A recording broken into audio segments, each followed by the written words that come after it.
Tyreek Hill gets a monster extension that changes the landscape yet again, manipulates it, moves the landscape, moves all the potential guaranteed money that other players like Higgins and Aiyuk would see if they do in fact get contracts, which probably is not the case any longer. I don't think Aiyuk can get a new deal at this point because every single contract ups the value of Aiyuk, especially in Aiyuk's mind. Motion detected at the front door. But who's at the front door right now? We're doing a news show. But at the end of the day, Aiyuk and the Niners probably couldn't be further apart. We got word the other day from Schefter that the dapping situation between Shanny and John Lynch and Aiyuk was just a normal greeting. That everybody was talking about the dap. Look at his shirt, by the way. Look at his shirt. Gibbs seasons. The dap heard across the world where Shanny and Aiyuk saw each other like less than 24 hours earlier and then saw each other the day before and the day before. But they were so excited to see each other and everybody was just making predictions that a contract extension was done, or maybe Shanny was congratulating him and saying you deserve the trade and all that. Everyone was speculating. But Shanahan went to the podium and was asked directly what did the DAP mean and signify, and he said nothing, just how we greet each other. And everybody's calling cap, but at the same time, we did hear Schefter say yesterday that there is no movement. In fact, Schefter had a more negative spin on the Brandon Aiyuk front, saying this: it's not going great, no end to this in sight right now. And that was at this point a couple days ago. This Tyreek Hill extension puts Aiyuk's contract, the likelihood of a contract, so far apart from what I think the Niners want that contract to be. I don't think there's a way for this to get done. I think Aiyuk needs to pull his pants up, roll his sleeves up, buckle his belt, tie his shoes, get rid of the backpack and the white t-shirt, get the uniform on, and go play his fifth-year option out and try and get the bag in 2025. There's no real point in holding out. The Niners aren't going to give you what you want. This hold in, rather, is putting you in a vulnerable position to get injured. But that's a different conversation. We can certainly have more convo on that. But let's get into this contract extension for Tyreek Hill, getting paid like a monster. The Fantasy Football Show, $106.5 million guaranteed. Tyreek Hill. That show begins right now. Live from the FantasyFootballShow.com studios. It's the Fantasy Football Show. Live! Monday through Friday, 8 p.m. Eastern. Smitty is also live whenever news breaks. From the FantasyFootballShow.com news desk, here is your breaking news.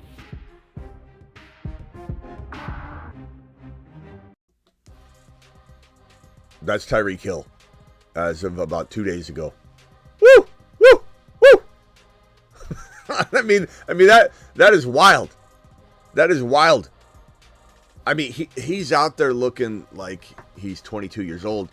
I'm not saying at some point he won't get hit with that injury, that hamstring, that nasty, your hamstrings get this thin is usually how people word it with wide receivers that are speedy. At some point, Tyreek Hill is going to hit that wall, but good God, I don't know. I don't know that it's going to happen for another year and a half to 2 years. If I'm in a dynasty league, and we always say, don't let the money make you buy a player or retain a player, but it does make you think his motivation of walking away. Remember when he said, I'm going to play 2 more years? I think he's going to want to play this contract out. I don't want to say he's going to have 4 years left at an elite level or even 3, but I think it's possible to have 2 and then maybe an injured on and off the field third year. But Tyreek Hill is different. He's special. He's so quick, and even if he lost a little bit of his quickness, he's still wide open by like 10 yards. Let's cut that down to 5. I think we're still okay with him getting open at a 5-yard spacing clip every time he runs down the field. He literally is the most wide open player constantly. And that's what makes Tua Tagovailoa so attractive from a best ball perspective, more so than anything, because at any moment he could throw a touchdown dime to Tyreek Hill. He could throw, and sometimes, and I'm not saying Tua isn't accurate, he says, Tyreek Hill, that Tua is more accurate than Patrick Mahomes, which makes me vomit in my mouth. But at the same time, it doesn't, when Tua throws a ball up in the air, this guy's so quick, he can adjust and adapt and make that ball as accurate as it needs to be. And so it doesn't matter. I do think Tua's accurate. I do think he's relatively accurate. I think he has trouble against, winning teams, 500 plus teams. He has trouble folding under pressure. These are things they hope that get remedied. Is it all his fault? I don't think it is. I think you surround a player with enough talent, you can get through some of those things. We've heard the same things about Goff. Oh, Goff can't do this. Goff can't do that. Goff did pretty good last year, and the Lions look pretty damn good this year. So I think Tua can get to that place where he starts to improve upon some of the things that I think drag his value down, especially in fantasy. But good God, you've got this guy, you've got Waddle, you've got Achane, you've got Mostert, you got Jalen Wright if Mostert falls off, you've got Jonnu Smith, you've got Odell. I mean, he's there. Okay, Washington. You got a loaded roster. You've got a loaded roster. And you're coming in hot this year trying to prove people wrong. This man right here is going to come in and try and make everybody regret doubting him. His 7.8 league-leading yards per carry. His 7.8 historically, number one in the entire National Football League historically. No one in the NFL with 100 rushing attempts or more has averaged 7.8 yards. And it's not even close. It's not even close. I even have the data right here. 7.8. Look how far away everybody is. 7.8, 6.1, 5.9, 5.9. Only two players in NFL history have averaged over 5.9 to get into the 6 and 7 range. And only obviously one person has been in the 7 range, and that's this man right here, Achane. But look at how much better Achane is at football than everybody else. And, you can run your mouth all you want about how he's not going to hold up. He's not big enough. He's been eating all the spinach in town. I challenge any of you to go to the store right now and try and find 2 cans of spinach. I don't think you can. All the spinach has been taken, eaten, gobbled up, consumed. All the spinach trucks are getting stopped midway on their delivery process because this man is taking everything. And you can doubt him all you want. You can doubt his 11 touchdowns on very small usage. He was a top 5 running back in 40% of his games. He was a top 10 running back in 50% of his games. He was running back 1, 5, 4, 3, 8. And you want to doubt him? I think that's take a lap worthy, pal. Miami's going to explode this year. Miami is going to have a track and field team return to the field last year, just like they had a track and field team on the field the previous year. They're going to take this track and field team and absolutely level up. And I think because of the maturity of Achane, because of the addition of Wright, because I think Tyreek Hill is going to play like the number 1, number 2 overall player this year for one more year, at least, maybe 2 years, you have yourself a quarterback in Tua Tagovailoa that could drop 40, 50 points in any given week. Again, is he my favorite redraft player? No, because he can have those lulls, those ups and downs. But in best ball, optimal scoring where players are started for you, if you have 2 quarterbacks, Mahomes and Tua, if Tua outscores Mahomes, he automatically starts for you. I think that is the best environment to draft Tua, and he's a fantastic QB2. So you come in with a Hurts, a Mahomes, a Lamar, an AR5. You grab Tua later. You got Tyreek Hill, so you have this sub-stack, Tyreek Hill and Tua on your best ball team. And then you've got Hurts and A.J. Brown as well. You got 2 wide receiver QB stacks. This is the creative way of dominating a fantasy football draft. Now, you don't need to, in a best ball, you couldn't have Tyreek Hill and also have A.J. Brown, but you get my gist. That if you were to have one of them with the quarterback, and let's say Devontae Smith, in Hurts or something like that. You can have these 2 wide receiver stacks. One that I love the most is going MHJ, and then I go like Mahomes, and then I take Worthy and Rice or something, and I've got MHJ. So you're thinking, oh, you didn't cuff him. I did, because then I take Kyler Murray later. So I got Mahomes and Kyler. I got MHJ, and I've got the wide receivers on the KC Chiefs, and I'm flying high. But I don't necessarily even need to stack, and I emphasize that all the time because I think people too often think you have to stack. You don't have to stack it. Stack when it makes sense. Stack when you have teams that can explode. In weekly winners, I love Tua Tagovailoa in these Miami Dolphins because these are the players probably I feel are most capable of having that 50 total point week for Tua and spreading the ball out all over the field, and then having also a 125, 130-yard rusher in one of Mostert or Achane, or in a game where Mostert and Achane both run for 100 yards and a touchdown. They've done that before.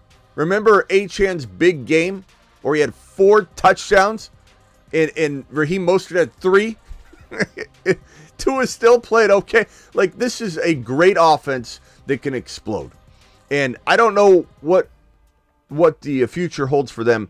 I don't know how easily they can even grab a wild card spot. It's going to be tough sledding because the Buffalo Bills, despite struggling and barely grabbing a wild card spot last year, I think they easily win this division. Or, I'm sorry, make the playoffs last year. Buffalo easily wins this division. That's just my opinion. I could be wrong. But I think they do what they did last year. I don't think they do it in the final 11th hour, though. Buffalo easily wins this division. Miami and the New York Jets, probably one of the two. I don't know about both, but one of the two is grabbing a wild card spot. There are only 3 wild card spots. It's going to be tough you've got the Steelers, you got the Bengals, and the Ravens. Only one team can win the division. You got the Colts and the Texans. Only one team can win the division. I think this division right here is probably going to have nobody make the playoffs. So we're just going to have KC dominating that division, winning the division. No wild card chasers in this one. For me, early on, the Colts, the Jets, the Miami Dolphins, the Bengals, the Steelers, the Ravens. We got a tough race to grab 3 wild card spots, but it's doable. Like, could the Jets and the Dolphins and the Buffalo Bills all make the playoffs? Absolutely. Is it going to be a tall order? Probably. It's going to be a fun season. I'll tell you that right now. Let's see. John says the Steelers aren't doing anything but firing Tomlin at the end of the year. They just gave him a raise, pal. I don't think they're going to fire him, John. And second of all, Justin Fields is going to take the Pittsburgh Steelers, I think, into uncharted territory. And I think you're going to eat your words on that one, John. But that's okay. That's why we're here. 2 super chats need to be answered. One by Rock Out, the other by Rock Out. And he says, Smitty called it, the Tyreek extension. We did talk about it for days that they would give him a raise, okay? Achane and Zamir White are the Spinach Bros. That's absolutely correct. And thank you, Rock Out, for those super chats. Let's go over the contract details real quick before we open the phone lines. So here's the deal. Pro Bowl wide receiver Tyreek Hill agreeing to a restructured contract worth $90 million over the next 3 years, including $65 million guaranteed. No additional years were added to the contract, which is crazy when you really think about this raise that he got. You know, CMC, similar to what we said he'd get with CMC. Not like they're going to sign him to this massive multi-year deal as if he's a young spring chicken, but they're going to come in and say, let's give you a raise, young man. Tyreek Hill, here's another report from Schefter just to explain it. Restructured contract worth $90 million over the next 3 years that includes $65 million in guarantees. This brings the 4-year total of the fully guaranteed money to $106.5 million, the most ever for any receiver. No news. No new years were added to the deal. The deal was negotiated by the famous Drew Rosenhaus, who this guy could negotiate one of your grandmas into a starting running back role for the LA Chargers. Superfish with a $5 hauler. Superfish, appreciate you and congratulations on getting your boy Tyreek Hill locked up.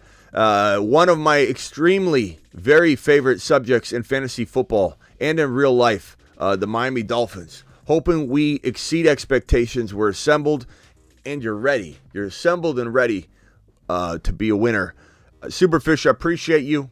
And thank you for the super chat. And congrats on getting Tyreek Hill locked up. This is going to be absolute glory. Now, there are a couple negatives here today. We've talked about that a little already. You got a Brandon Aiyuk punching the air right now. You've got T. Higgins upset, but he's already kind of moved on and accepted the reality of his situation. But Aiyuk is not. Aiyuk is walking around practice in a white T-shirt with a backpack on. And he's got a little limp going because he's trying to play out the fact that he's injured.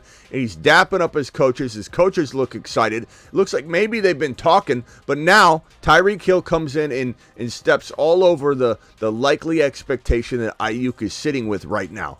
So Aiyuk is punching the air right now. Other wide receivers that want deals that can't get deals are punching the air right now. And there's that negative spin to this situation. The other negative aspect, you could say, of this particular situation, and thank you all for being here. File on in, appreciate you. File on in. Drew Rosenhaus is amazing. Drew Rosenhaus is one of the most crafty negotiators in the biz. He really is. He really is.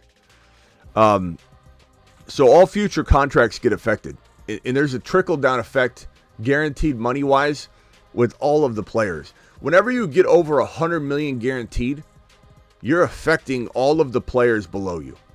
And the fact that $110 million guaranteed was given to JJ, Tyreek Hill's got $106.5 million total guaranteed. That is pulling up the guaranteed amount for a guy like Aiyuk from maybe an acceptable 68 to 72. Now is going to be 70 guaranteed. Like, there's no way Aiyuk wants 70 million or less than 70 million. I could see him wanting 75 now. I could see him saying, what was Waddle? 77? No, 76? Waddle, 76 million guaranteed. Does anybody feel like Waddle and Aiyuk are very much the same? I do. They're both players that are kind of in the number 2 role. Debo's the number 1. Debo's the number 1 in San Francisco. Debo's the number 1 in San Francisco. I don't want to hear that it's Brandon Aiyuk. It's not. You think whatever the hell you want. Route running, sure, okay, Ayuk's a better route runner, big deal. You know what Debo's got? The keys to the lineup. You know what Debo's got? Guaranteed routes and guaranteed plays designed for him, designed runs. You know what Debo's got? A unique role that no one can replicate or replace. You could plug and play Aiyuk. Maybe you don't get the same exact numbers that Aiyuk would get, but you're getting 70-80% of that production by putting in Ricky Pearsall. Debo, you can't replace Debo. Debo is special. Debo is different. Debo is the guy. Debo's a second-round gold mine.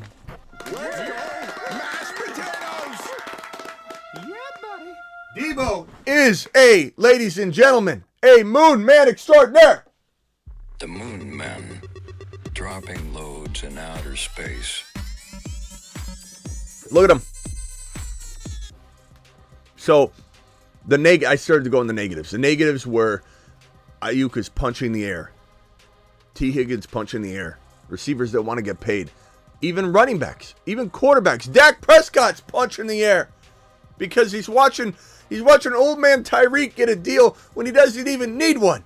They're giving Tyreek a deal anyway. They're saying, Tyreek, here's a raise, young man. Shake my hand. Take some money from us. We don't need to do it, but shake my hand. Take some money. Dak's going, hey, Jerry, how about you pay your quarterback? Hey, Jerry Jones, how about you pay CeeDee Lamb? How about you lock up your dogs? How about you lock up your dogs? But Jerry says no. Jerry says, we're all in. We're all in. When I say we're all in, what I mean is we're all in. That means we're not worried about the months that are in the future. We're worried about the months that are in the current playoff season. So when I say we're all in, I mean we're all in. And that goes for everybody. That goes for everybody.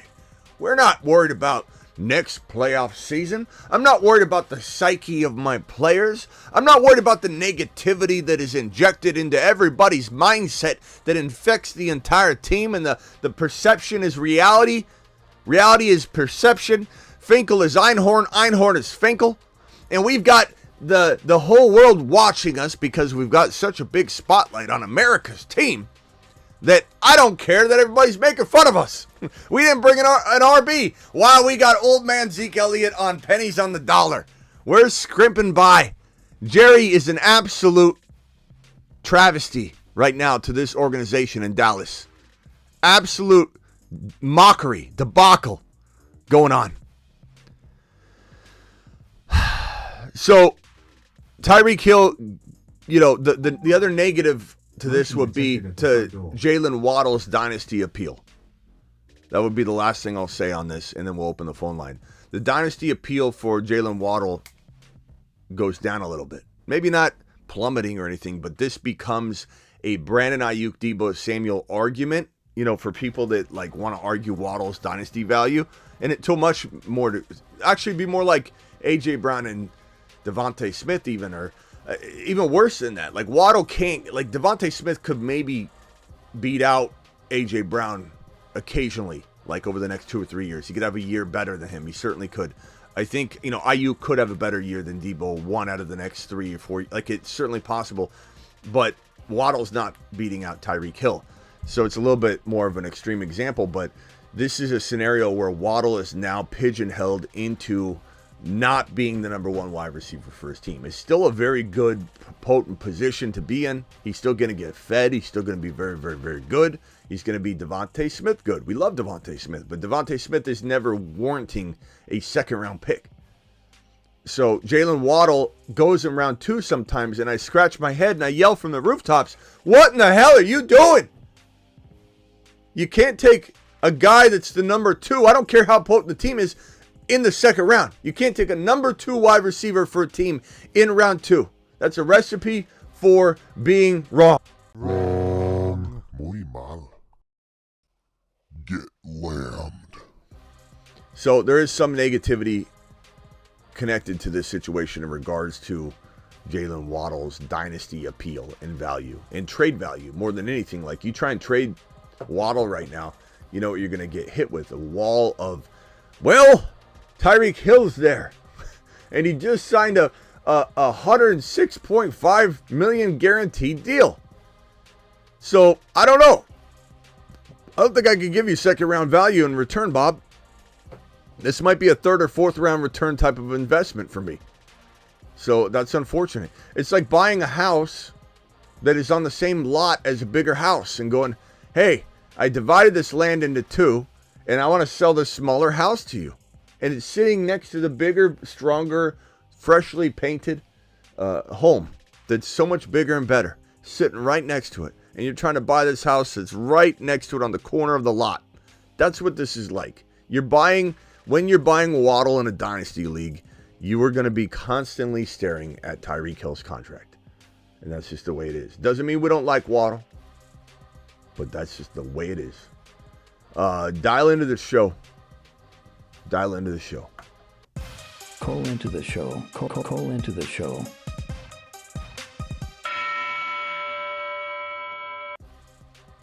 Achane takes Waddle targets as well. Absolutely. Achane is Deebo. Deebo is Achane. And, you know, we talk about this situation in Miami, the wide back role. The wide back role is a phenomenal role cooked up by Shanahan and Mike McDaniel. Mike McDaniel's thought to be the bigger architect. His signature is more on the wide back role as he creates and develops this over in Miami now. And when he went to Miami, we all thought, okay, who's the wide back? You know, this guy, Miami, Mike McDaniel, architected the wide back role. Who's going to be his wide back? And we kind of thought maybe it'll be Tyreek Hill. I mean, how would that not be the best decision? He's the quickest guy in the NFL. And then they draft Achane, and Achane becomes the wide back, and it's genius. You know, it's like, yes, that is the answer. It's an inverse version It's an inverse version of Debo. It's a running back playing wide back instead of a wide receiver. But it's genius. And Achane's packaged in to so much designed runs, designed catches, and designed plays. He's game scripted into everything. And his role has nothing to do with the starting running back role. And I think that's where people get confused when they start hating on Achane and they're worried about how many mouths to feed. This is not a usual role. This is not a traditional role. This is a player that has no concern for the running back guaranteed carries between the gut. Up the gut, this is not the guy. This is the guy that's constantly catching footballs, getting 4 to 5 to 6 receptions a game going forward. This is a guy that might get 12 carries, 12, 14 carries. Somebody goes down, he might have an 18 to 20 carry game. You might want that on occasion. I know I do. But do I want it full time? I don't. And I don't think you should either. We want him to stay fresh. We don't want him to be weighed down by the between the tackle role. You don't need that. This offense is so electric. All you need him to do is get 12 to 13 carries, 4 to 6 receptions, and Achane's off to the races. He gets 7.8 yards per carry. Okay? Now, I don't think he'll get 7.8 yards per carry his whole career, but I think it's ridiculous to assume that it's going to go from 7.8, which no one has done, down to a regular number. It's still going to be a absolutely astounding number, like 6.1, 5.9. You know, it's just because it's 7.8 and you don't like that doesn't mean that it's going to change all that much. It's not up to you. It's not up to you, hater Steve. I'm sorry, the phone lines haven't been opened yet. I said they were open. Now they're open. I apologize. Dial into the phone line. Call into the show. Call into the show. My bad. They're reset. The phone line's wide open. Dial in. Tyreek Hill extension. No years added. $106.5 million guaranteed. $90 million extension is the worth of the extension. $65 million guaranteed added to the deal.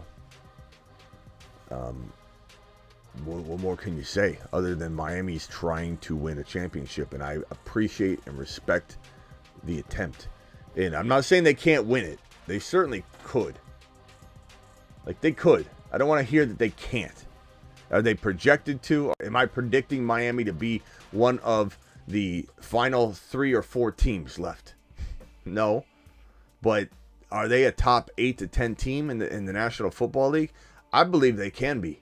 I believe they can definitely do what the Lions did or the Packers did last year, where this is last year's bracket, where they come out of kind of not nowhere, but a little bit of obscurity, right?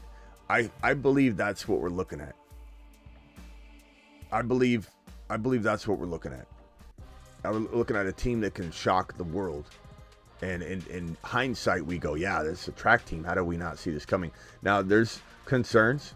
I get that. There's the historically, so far, there's not a lot of data to go on, but historically, this team and Miami Mike struggles against big dog squads.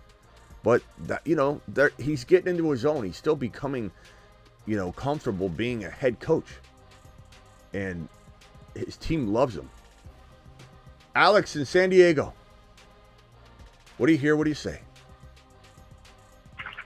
Okay, so you've convinced me to take Kyren and Achane, but do you think it's a good idea to draft the both? Because there's still injury risk, and if both go down, you're kind of screwed. But if you take one and one goes down, you still have a shot. So, what do you think? Do I think it's a good idea? No, I think it's a great idea to draft both of them. And let me just ask you a couple clarifying questions here. What do you mean there's still injury risk? Well, so obviously Achane and Kyren both missed some time last year. Yeah, but and there's safer options. Like who? Like instead of drafting Kyren, you could get JT. He's injury prone. Well, Derrick Henry. Yeah, he is. He's old. Isaiah Pacheco. We love Pacheco, but there's risk there. He's injury prone. You can get Pacheco. So But Is he? those are. What do you mean? Is he play with a broken wrist? He's constantly banged up. He plays harder than any running back, but maybe Kyren in the league. Pacheco's one of the most injury-prone players walking into 2024. Doesn't mean we don't love him. He's a mother freaking Mars man, is what he is. He's on a shuttle to Mars. Mars But man. he is still every bit as much of an injury risk as Kyren and Achane. So who else? Where's this injury risk? Derrick Henry. Derrick Henry? Henry's not injured. What do you mean, Derrick Henry's so much more? Derrick Henry is the definition of injury risk 2024, bro. He's 30 plus years old. But he hasn't had Doesn't matter. a really major season-ending injury. Doesn't matter. In his whole career. It doesn't matter. He's more injury prone at 30 than an injury prone running back at 25, at 26, at 27 years old. He's 30 plus years old. That is the gateway to an injury, is being 30 years old, bro. Being 28 years old as a running back opens up an injury whirlwind that you've never seen before in your life. I'm telling you right now, I'm not trying to like argue with everything you're saying, but I'm trying to make you understand that the injury risk that you think is there with Achane and Kyren, number one, is no different than these other players that are around that territory. Every single player you're talking about has massive injury risk. And I guarantee you ask the chat, who's more injury prone? Henry. Who's more likely to get hurt this year? Henry or Kyren or Henry or Achane? You're going to have some mixed responses, but Henry's going to be a massively spouted off name.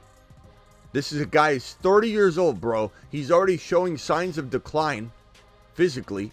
Like, you watch him last year, he was clearly declining, and he plays inside the bottom 5 in the NFL offensive lines. The Ravens are a bottom 5 offensive line. They've lost players. They went from one of the youngest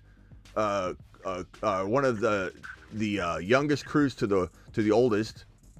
This is a very, very, very scary proposition for, I think, Ravens fans this year, having Lamar and Henry behind what is being coined as a bottom 5 offensive line.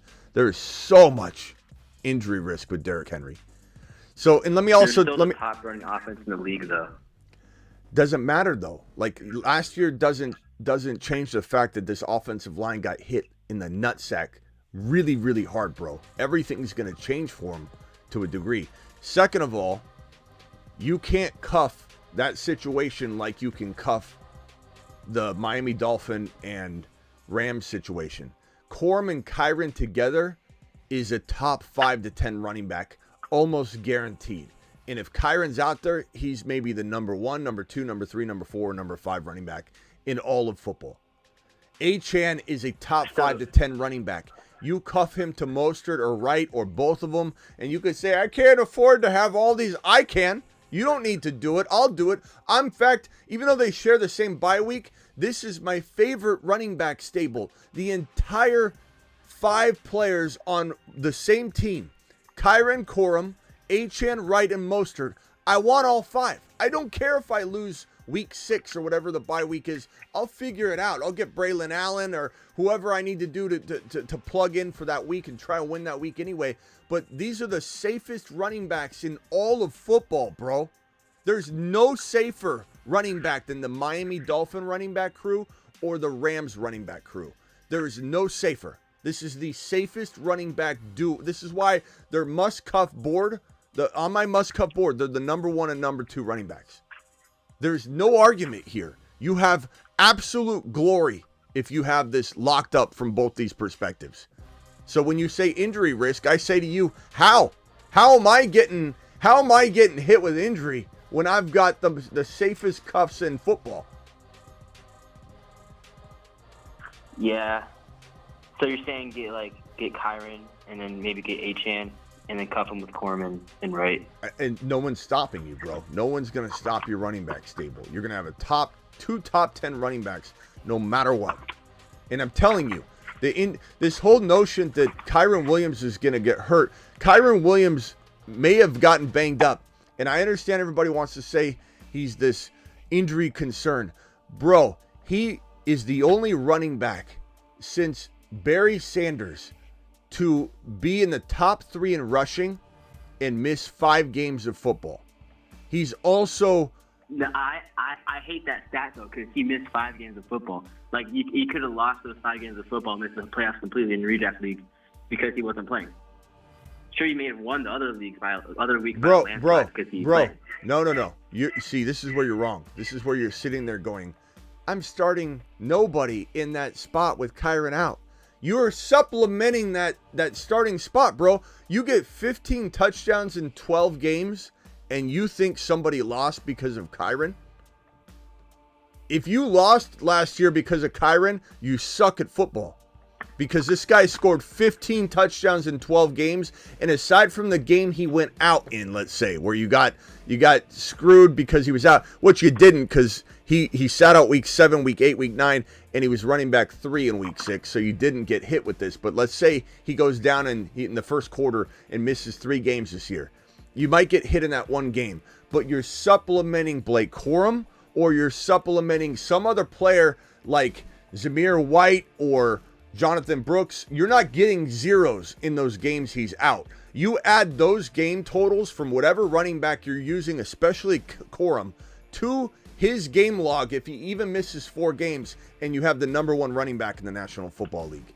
You do that with any player that's relatively productive, and he scores as much as Christian McCaffrey. This is where it's wild to me. He's also got the number 1 offense in terms of run blocking in the National Football League. Derrick Henry has one of the worst. These things matter, bro. These things matter. What?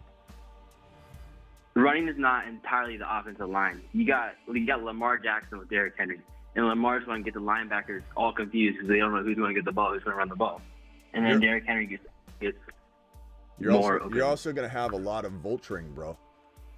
I'm not saying that Gus didn't do well with what he was given last year, but it hasn't always been cupcakes, butterflies, and rainbows for the running back in Baltimore. And on top of that, there's clear decline. I think you're set on Derrick Henry in a way you shouldn't be. I like Derrick Henry to a degree, but I'm starting to kind of get scared for him because of this offensive line situation, which I could tell you want to ignore. I could tell you don't want to hear that. You just want to pretend it's going to be okay. But he has some major offensive line concerns, bro. Major. Lamar's also dropping another 10 pounds, and he's got huge injury risk this year. First of all, Lamar's last year was the only year he really played either a full season or played a good season the whole way through.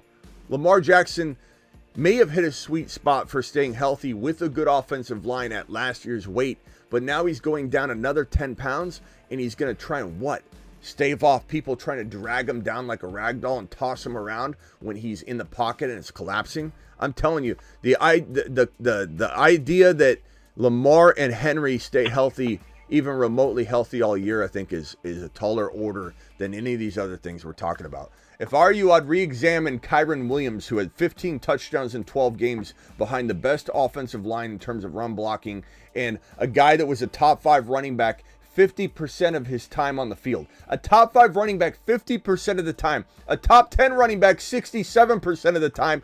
12 rushing touchdowns in 12 games. 15 touchdowns in 12 games, and a pace that would have had him at 21 total touchdowns and 1,620 rushing yards. I'm just telling you, you're hell-bent against Kyren. I can tell. You could say you're not, but you are. No, if you're arguing, bro, you're arguing Derrick Henry over Kyren Williams, who belongs in the top 5 overall. I take Kyren over Derrick Henry. I take Jahmyr Gibbs, all KT, Barkley. I take Henry. So what are you even arguing? What? So why are you even arguing Derrick Henry versus Kyren? Because you are. No, because my original question was getting Kyren and Achane, but maybe just because okay, Kyren and Achane, and I'd substitute out Henry for Kyren, because in my mind, then you're telling me you're just admitting that what you said was not true just a second ago, because you're saying I'm not saying that. I take Kyren over Henry, I take it, but I'm talking No, about but, subbing like, out if Kyren for Henry. If I could probably get Achane later in the next round, I'd maybe take Henry over Kyren. But if where I am in the draft and I can't get Achane next round, I'm taking Kyren. No, Smitty disapproved.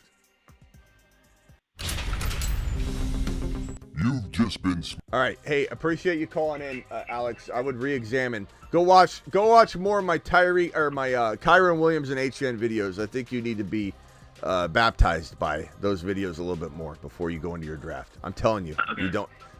you don't want to miss what's about to happen. All right, appreciate you, bro. Call in tomorrow. Rock out. Let me get this super chat. Oh no, Call Your Boy Loud just became a member. We got 10 gifted memberships from Call. Was that Call Your Boy Loud? 10 gifted memberships. No. 10-month membership question. I'm sorry. Enjoy Kyren ADP while you can this season. Top 5 to 10 pick next year. Absolutely. Call Your Boy Loud. Appreciate you dropping that. And I think we had a gifted membership earlier, which is what I saw, but I can't seem to find it. But celebratory message by Call Your Boy Loud. Thank you.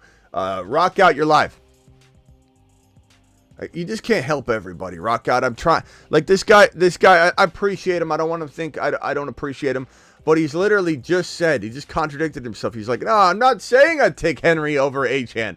I'd take Achane over Henry. Then what are you talking about? He's like, I'm just saying, what if I take Henry over Achane or Henry over Kyren? I'm like, what are you just said, confusing the hell out of himself. What's up, Rock out? Yeah, if you did take CMC number 1, would you consider Hill or Lamb? Absolutely. I think Hill and Lamb 100% need to be in your portfolio of best ball drafts. Underdog Fantasy, code Smitty. The link I'm going to drop in the live chat right now. We'll be drafting tonight on Underdog. So if you want to draft with us, hit this link now and sign up.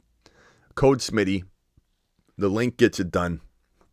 And, you know, I think in like when you're talking about I have one league, right? I have one league. What do? You're in a dilemma.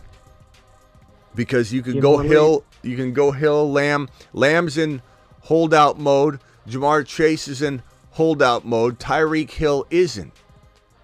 So even though he's older, the injury risk for Lamb and Jamar Chase is going up by the day.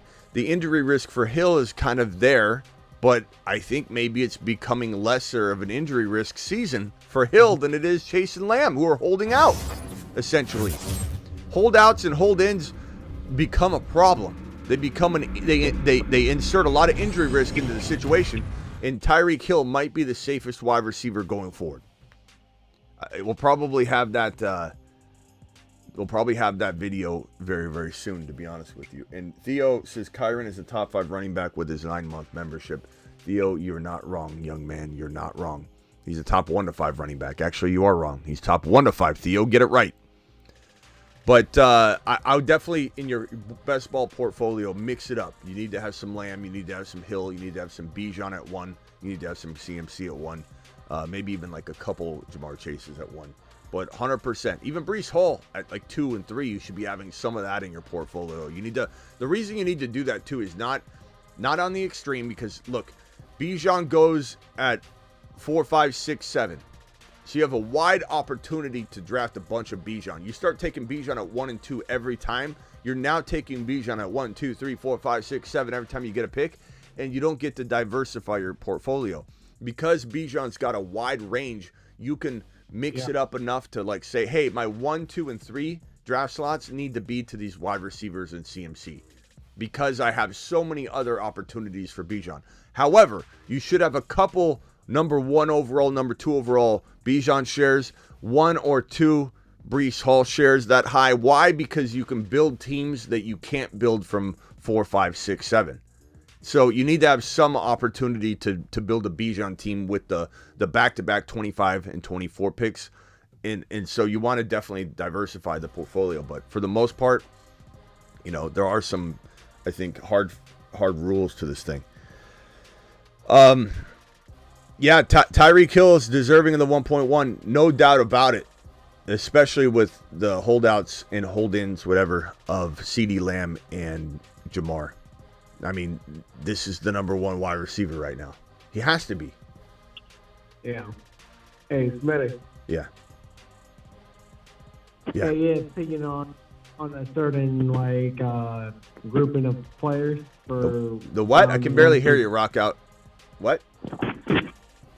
Can I get opinion on these draft picks 1 through 3? Yeah, go ahead. All right. AJ Brown in the first, at the 8th round. 8th pick. And then after that, Kyren. And then after that, Hurts. Yeah, I love that. And best ball, right? That's great. Yeah. That's great. Stacking it up. Got Kyren. Make sure you get Corum. And then you're balling, bro. I love that. Who you got to take in round 4? Who's looking like they could be there? Maybe McBride, maybe DK. Yeah, or I'm sure Pacheco will be gone, but in best ball, sometimes he falls. Pacheco's there. Dell is a nice pick there. Devontae Smith sometimes goes in 3, sometimes he falls. It just kind of depends. You could potentially go. You know what I kind of like to do in this situation? What? You could go McBride even, and then later on take Kyler. And then you've got this Kyler McBride kind of sub stack underneath your bigger Hurts AJ stack. Just something to think about, especially in weeklies. That works good. But all right, rock out. Hold on one second. Let me go over to Travis. Travis, you're live. What is up, my man? What do you hear? What do you say? What do you think? So I missed the very beginning after we watch it. Did you touch on his dynasty value at this point? We touched on. Do you think it gives him? Yeah, we touched on Do it. you think gives him any more time, or the health and the age is still? It's still the same age, obviously. So. Yeah, I think that what I said was I think I'm pretty excited about the fact that I feel like his motivation to play another 3 years is there. I think he play like Tyreek Hill as we know it for all 3 of those years. I don't think so, but you never know. But I think we're probably guaranteed this 1 year, minus the injury risk that can hit anybody. And then we're probably getting another year. Even if it has some spottiness to it, it's still going to be going to be a top 5. And then we kind of aren't sure what the third year is going to hold. I think with these types of speedy wide receivers, you get that paper thin hamstring, conversation. That's kind of it's just a way of describing how their hamstrings fail. But this guy is absolutely maxing out his hamstring firing off, if you will, every time he's running. Right. Whereas you or I go, or anybody, let's just say Devontae Smith, his hamstrings, the way his hamstrings fire off is different. It's kind of think of it like a car going, you're pushing the gas pedal down and you're just revving the engine up in a normal sense, and it starts gaining speed. Tyreek Hill literally off the block goes from 0, it's like a Tesla, 0 to 60, but not in 3 or 4 seconds, in 1 second. So he's definitely using his hamstrings differently than Devontae Smith is, differently than AJ Brown is. And that's why Deshaun Jackson, who even up to 2 years ago, 3 years ago, was still one of the fastest players in the National Football League. He'd go out there, have a long touchdown catch a couple years ago. I think it was 2 years ago. And everyone's like, wow, is he still back? And then all of a sudden, in the middle of the week, no injuries even reported, Deshaun Jackson's out he's going on IR. It's oh my God, he tore it going to the cafeteria. Yeah. It's paper thin. That's what they say. It's not really paper thin, but it's that's the nature of using those hammies. But I'd say 2 years. So here's my thing, and I said this on the beginning at the top of the show. I'm actually maybe inquiring how to buy Tyreek Hill right now in a dynasty, because I'm okay with 2 or 3 years. Right. Yeah, it's still a long time. So. A couple years. All right, thanks. Appreciate it. Yeah. Rock out. What else you got? Phone lines are open, by the way. Phone line is at the top of the screen. Dial in. You guys like in a redraft? I'm on the clock in a buddy league. This is one of my longtime buddy leagues. I'm on the clock. Here's my team so far. My team is Anthony Richardson. My running backs are Gibbs, Achane. My wide receivers are Debo, Kupp, and Tank Dell. I've got Raheem Mostert cuffed to Achane already. Do I go with this pick, which is a flex really at this point? Do I go with Rashee Rice, Worthy? I'm kind of leaning Worthy of the wide receivers. Najee, Zamir, Jonathan Brooks, Jalen Warren, Brock Bowers, Ferguson. I don't have a tight end yet. Fergie's kind of nice. Or do I go Worthy here? I've got 3 wide receivers already, but I like Worthy a lot. But do I go? Probably Worthy. Fergie? Picked up a run back ball. You guys think Fergie? He said Worthy. I was asking our tight ends getting thin because I think Fergie could be a top 5 tight end this year. Bowers, Ferguson, Goddard, Hawkinson, Schultz. I mean, it is going to be probably Fergie. That is a nice. I go Fergie because out of that group, I'd only trust Goddard, but. Fergie is. Bowers could be good, but Fergie's pretty good. Like what are you guys thinking in the chat? Grab a tight end, Patty. Yeah, Fergie. Fergie's a dog. I know if Silver was here, he'd say Fergie. He loves Fergie too. Yeah, I like him too. Yeah, I think I'll probably go Fergie. Let's get him. What round is it? Let's go Ferguson. It's round 8. Yeah, that's about right. Yeah, that's good. It's good value for sure. Okay, so my team so far, here's my squad. It's looking really, really solid. It's Anthony Richardson, Jahmyr Gibbs, Achane, Debo, Kupp, Ferguson, Dell, Mostert. This is my 10-man buddy league. It's the only 10-man league I have. But I like it. It's nice to have one of those. I'm telling you, we make fun of them all the time. That's a 10-man league, I say, but it's okay. Just because we make fun of it, I make fun of it too. There's once you cement in the historical data, the expectation of what players will fall to a 10 pick or not, you don't really want to change it. So this group is very old school about it, and I'm fine with that. It's a buddy league. Yeah. I don't think any of these guys watch my show. They don't care about that. It's like Smitty's not an analyst. They don't. It's funny how your friends will never acknowledge you if you do what I do. They act like, oh, that's right. You do some of this. You dabble in the fantasy football. Is that right? All right. Yeah. 10-man leagues. I mean, you always have better players, but so does everyone else. So I only have one league like this left that it's a long time league. Technically speaking, I used to commission this league. I handed it over to one of the guys that had joined that I didn't really know. He was a friend of a friend. And but this league, technically speaking, has been going since 1999, something like that. So it's 24 plus years. But it's morphed. There's 4 guys left out of the 10 that are original. And, the rest of them you've kind of been acquainted with them, and then they added somebody else, and somebody dropped out. But it's definitely been since the 90s. So it's an old school league.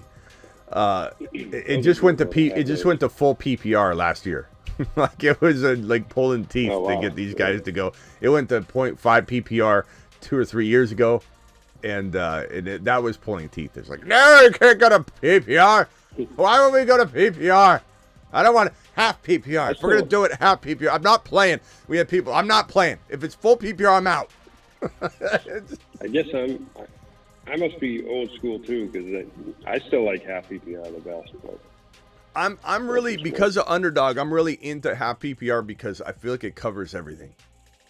And on the fantasy football FantasyFootballShow.com, where you can get your year-round fantasy football rankings, bold predictions, trade calculator, everything, video courses. Code DRAFT will get you 10% off. This is where all the written content is. I've had this since 2000 and I think 2 or 3 is when I jumped into the industry professionally. And said, there's no instant-based trade calculator in the industry. So I said, let's get it done, and created the first instant-based trade calculator that I'm aware of, because there was none.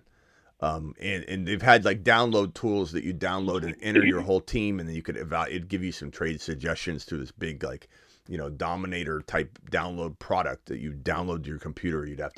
I wanted the first customer-based instant. You don't need to enter any lineups or anything. Instant-based trade calculator.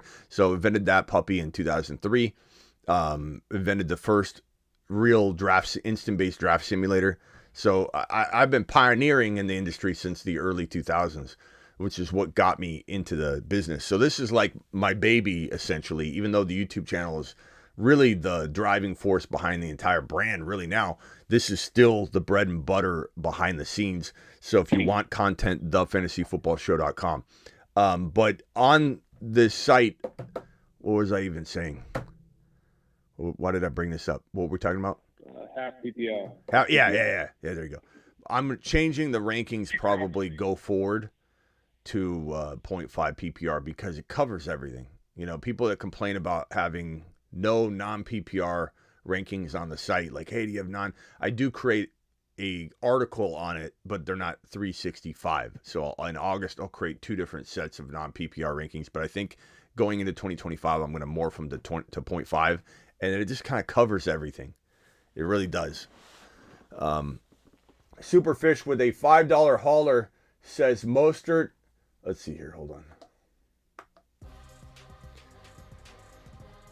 Mostert had 21 TDs out of 555 snaps in 2023, and Achane had 11 TDs out of 300 snaps in only 9 full games. Achane's TDs could easily outpace Mostert's for sure.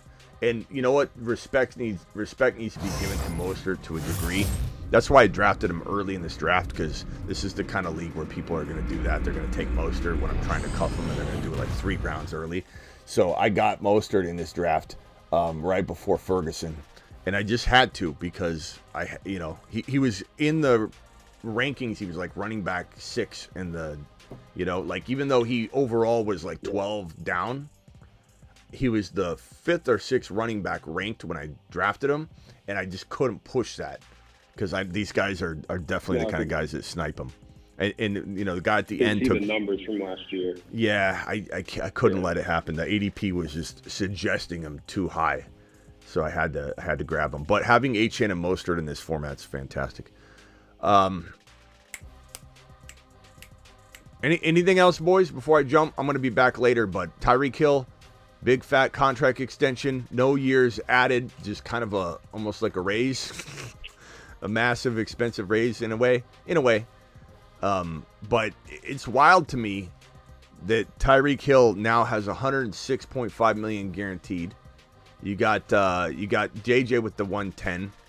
You've got an environment now where AJ Brown's $84 million guaranteed, and the players that are thought to be a slight step down, even though we all think St. Brown can ball with those guys, he really could. He's still looked at, for the most part, as the tier down, and he's getting $77 million guaranteed. Waddle's getting 76. I think the biggest L here is the Niners and Aiyuk in the contract negotiation process that they're trying to weather through in between all these signings. I think that took the biggest L out of everything here. I think Waddle's dynasty value took a little bit of a hit, because now you don't have Waddle by himself. This is kind of the thing people would say in the offseason, like, Smitty, Waddle, you're too hard on Waddle. Tyreek Hill might not be there, in a year or two. Now you have Waddle cemented into Ziggy. How old is Jalen Waddle? Jalen Waddle is 25 years old and was born on November. So he turns 20. So think about this, okay? He turns 26 in November, okay? 26 in November. He turns 27 next year, 28, 20. So when Tyreek's 3 years through this deal, He's 29 years old. Waddle is 29 years old. How old is who's a 29-year-old wide receiver right now that we're worried about? Maybe we don't like anymore, et cetera, et cetera. You know, I don't know. Cooper, is he older? He's 30. Is he over 30? Turning 30, or he's 31 now, I think. So Adam 31. Adams is 32. Yeah, Adams is older. Ziggy, Ridley. who is a 29-year-old wide receiver in the NFL? Let's see if he can do this. I don't think he can do this. This is too From complicated. Stokastic.com. Now 29 years old, Williams tore his ACL in week 3 last week. William, you're not very good, are you, there, Zigmeister? You're kind of a simple man. Ziggy off. Ridley's 29. Who? Ridley. Yeah. 30, Okay. 30 So in perfect. December. Who here is buying Ridley in a dynasty league? Nobody. So my whole point is Waddle's dynasty value took a nutsack kick, maybe even a twist. This is not something that helped Waddle's dynasty value at all. So the L's here today, the big L is going to be the big loser of today. Waddle's dynasty value, Aiyuk's current contract negotiation, the Niners' process of off-season extensions. Those are the big L's here. The big W's would be Tua Tagovailoa and his long-term value. Tyreek Hill, maybe, and his long-term value in a way because he's getting fed where he's at. It's a track and field meet there every single. Like, I like Tyreek Hill in Miami. I don't even know if you told me, Smitty, I could press the button and put him back in KC. I'm not doing it. You know, especially with the crowded room there. But, I mean, if you could take everybody away and put him back in KC, I think he's perfectly placed here. I just think they use him right. Miami Mike McDaniel knows how to use him. Tyreek Hill's constantly ripping off big, huge, touchdown plays. The Dolphins are notorious for having those, 50-point Tua Tagovailoa quarterback games. So he's in a good spot. Yeah. So big win for anybody that owns Tyreek Hill in a dynasty because you're now being assured that he's not going anywhere for the next couple years, guaranteed. And he might play 4 years. So that's good. I don't think he'll be electric for 4 years, but I think he could be for 2. I love when you yell at Ziggy. My wife always yells at me for it, says Luke. Sorry, I'm not sure. Ziggy, shut up! Explanation is for someone in the chat. Thank you, Superfish. Appreciate you. It was a good explanation. Travis, final thoughts. Did you see the? I don't know if it's like big news or not, but tweet came out about Aiyuk an hour or less after we got off the live, saying last night saying the Patriots and Browns are supposedly front runners for Aiyuk, and supposedly both teams are willing to give him over $30 million. And then at the end, it just said Aiyuk is not expected to be a 49er in 2024. So I'm kind of waiting to see more sources. Yeah, I haven't really seen that anywhere else. Yeah, it's not I'm something. Sure if you saw it anywhere else with anything you've had. So no, where was that at? You were talking about what report? Cam Marino. I think might be a beat reporter. Yeah, I'm not sure. Once it hits a little bit more, we'll discuss it. But there's nothing that, in my opinion, warrants a conversation. As I said yesterday, I kind of covered this topic right now. I'm not saying it can't develop. I'm not saying this can't develop, but we'll go live on this if I feel like there's some reason to discuss it, and there might be. Even if it's to shoot it down. But like I said yesterday, there's so many people trying to make their name on this. Like the dap when Aiyuk and Achane dapped up at midfield, and there was 3 pats. It was unusual, why you would dap up somebody in that situation and be as excited as you were when you just saw him less than 24 hours ago at practice. So it was a wild thing, but people are so badly wanting to make their name and pretend they have insider information, and they don't. They don't, because as connected as I am, and I'm way more connected than about 90% of these people, I have no information, and I'm not going to get it. No one's feeding me the Aiyuk information. No one's in a position, no one with a Twitter account, you've never seen their face before, and they've got even 80,000 followers on Twitter because they make good tweets, or on X. No one's feeding them information. There's either a rat in the building, and the cleaning lady overheard someone talking to the janitor, and the janitor happened to clean up a coffee spill in the boardroom where someone said something was going down, and they're a rat. They're a rat, and they're talking out of school, out of turn. There's either a rat involved, which is fine, or they don't know and they're making it up. Like, it's so half these people are like, oh, Aiyuk's going to get traded because there's a percentage chance it happens. And if it happens, they get to say, told you. I told you. It's like, you want to predict, fine. We predict, okay, on here. And I come in and I take victory laps when we land things. And sometimes we don't land things. It happens. But I'm not claiming or acting like I've got someone whispering. Oh, hold on. This just in. Ma's telling me from the kitchen as she's making the meatloaf. What, Ma? Oh, Aiyuk is getting traded, huh? You can take stabs if you want, but you're really not making a name for yourself. You're going to miss so many more times than you're going to hit when you try and do this crap just because you see a DAP and you're like, hey, if I predict this to happen, it looks like I'm going to look like I called it. So I think that's what majority of what you're seeing right now is people trying to predict what in the hell is going on.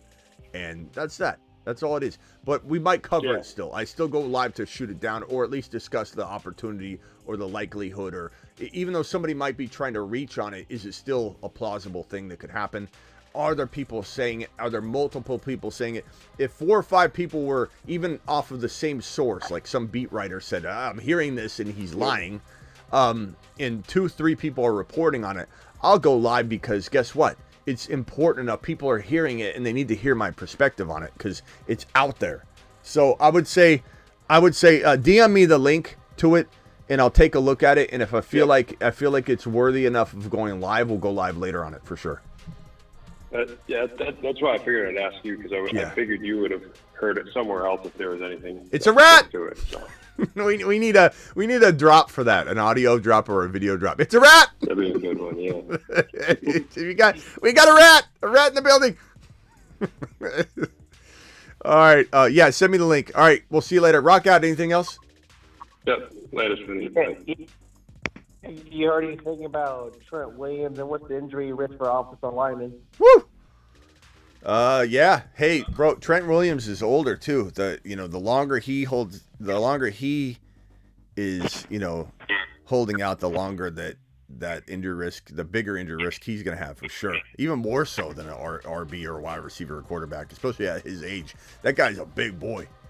Like, you look at Trent Williams and you're like, how does he even stay healthy? He's just massive. Like it looks like, it almost looks like a couch with little wooden legs. Like how are his legs holding up, all that mass? I mean, he's a big boy. There's no wonder he's one of the best linemen in the league. He's just a refrigerator. So we'll see what happens. It's definitely not a good look to be out in upping that injury risk. All right, rock out. Call back when we go live. Appreciate you, bro. Take care. Get better. Yeah, appreciate it. All right, later. The explanation is for someone else. Thank you, Superfish. Appreciate you. TJ with a super chat says, in a keeper league, choose one, Brees, JJ, or Amon-Ra. I'm taking Brees all day long, baby, all day long. I like JJ, but he's not like, it used to be, redrafts were worried long-term or not. Well, he's married to this situation now. Now, JJ's had mixed reviews. Some people are like, he's got less INTs than any rookie in camp, and he's looking good. And then other reports are like, he's not looking good, and Sam Darnold's blowing him away. So it's hard to know what McCarthy's looking like. I think McCarthy's doing pretty decent. Not horrible, but I wouldn't say he's as good as everybody's trying to report either. But I think he's looking better. Like, I'm feeling a little bit better about McCarthy, but still very worried. So at the same time, like, Brees Hall all day long, TJ. That's my opinion, at least. This one from James, dropping a wad on here. James says, sup, Smitty? This is a $10 hauler, by the way. And I see a 20 coming in from Jay. Jay, I'm coming. Or no, 50 from Jay. Jay, I'm coming for you. Hang tight. Jay, $50 bold prediction coming in hot. Thank you, Luke. Appreciate you. But James says this. He says 1.4 in a 12-team PPR draft, torn between Hill if he falls or Chase, AR, Bijan, or Brees. I go Bijan or Hill.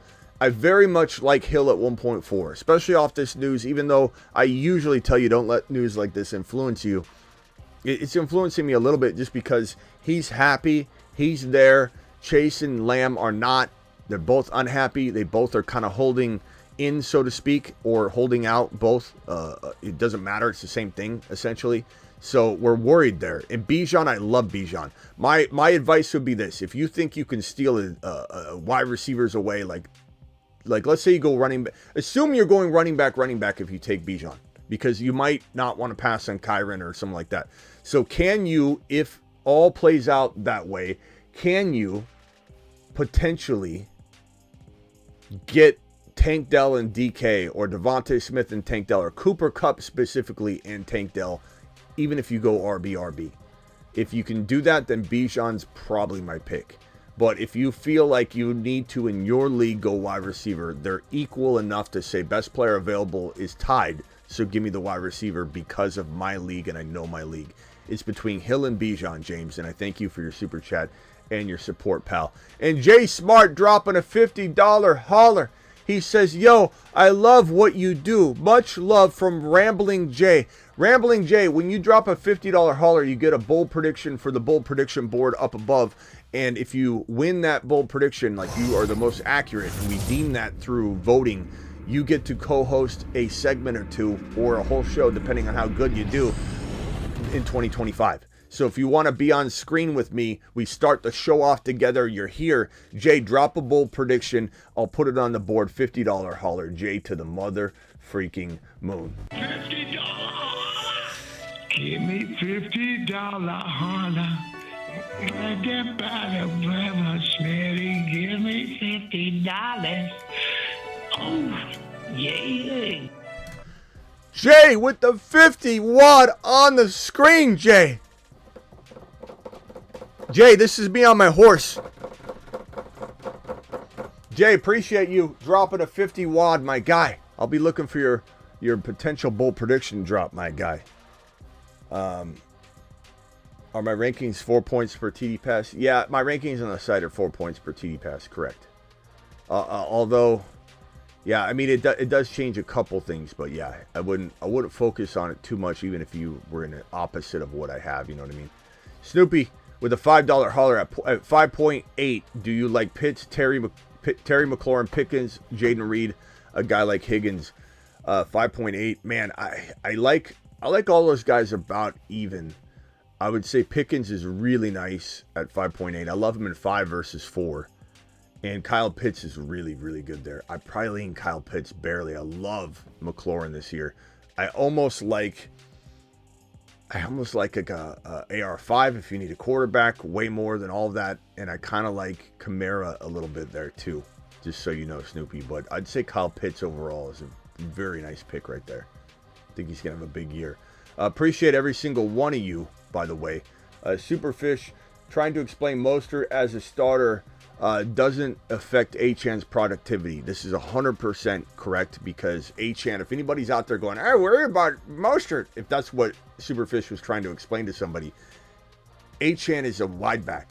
Achane is like literally over in the corner, imagine it, and the running back is in the backfield, and sometimes they'll rotate, they'll swing Mostert out to the flat or the slot, whatever, and then Achane takes a kick. Like, they're on the field a lot together, but Achane has designed plays. He only needs 12 carries in a game and 4 to 6 receptions, and he's getting you 100 plus total yards in it, but probably a touchdown.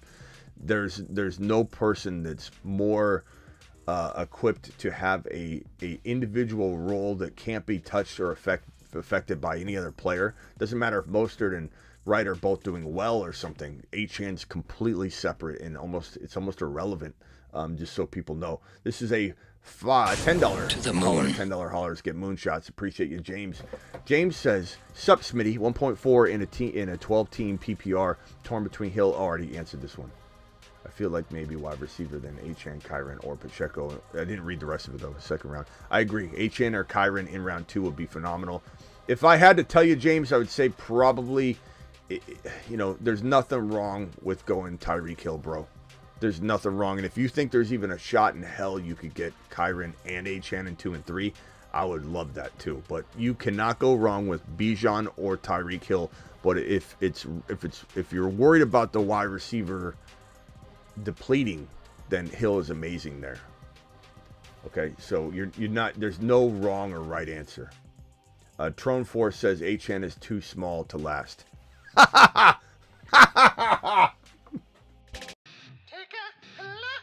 Wrong. Get lammed. Get us a coffee, Trone. Too small. I think most people just hear this from other people, and they just come in and they just repeat it. It's like, I mean, this guy ate all the spinach from your pantry, bro. They call him the spinach fairy. He's flying into houses that are locked and secure like Santa Claus and just stealing your spinach. Truckloads of spinach has gone missing. You think this guy's too small to stay healthy? I don't think you've been following it, Trone, but that's okay. That's why you're here. You're here to learn, and we appreciate you. All right. On that note, I'll see you all later tonight, today, whatever. Breaking news happens. We'll be here. Achane.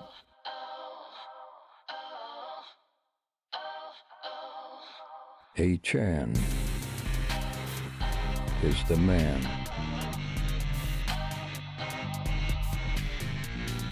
His haters call him small. But he is 9 feet tall.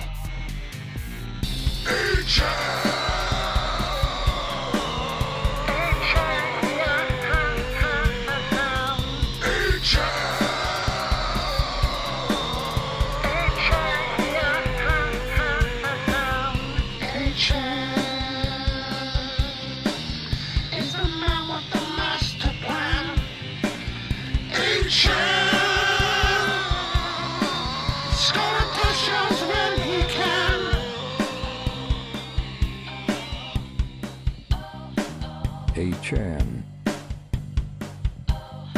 is the man.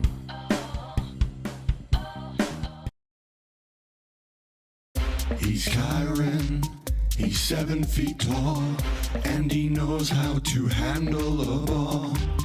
He's Kyren, he can take frowns and turn them upside down with his touchdowns. Live Monday through Friday, 8 p.m. Eastern, every single Monday through Friday, rain or shine, pandemic or no pandemic. Additionally, live whenever news breaks, and additionally live, like we will be tonight. Link is pinned in the live chat.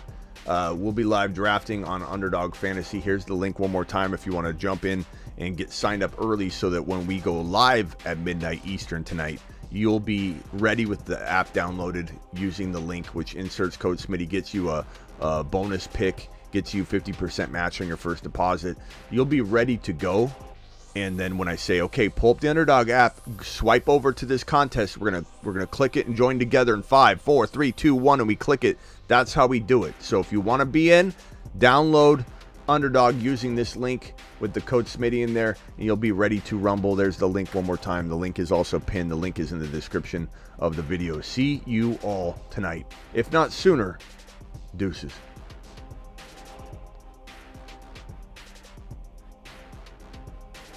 Wanted. Smitty, can I just ask you one thing? Can we do karate in the garage? 'Cause they're wanted, dead or alive.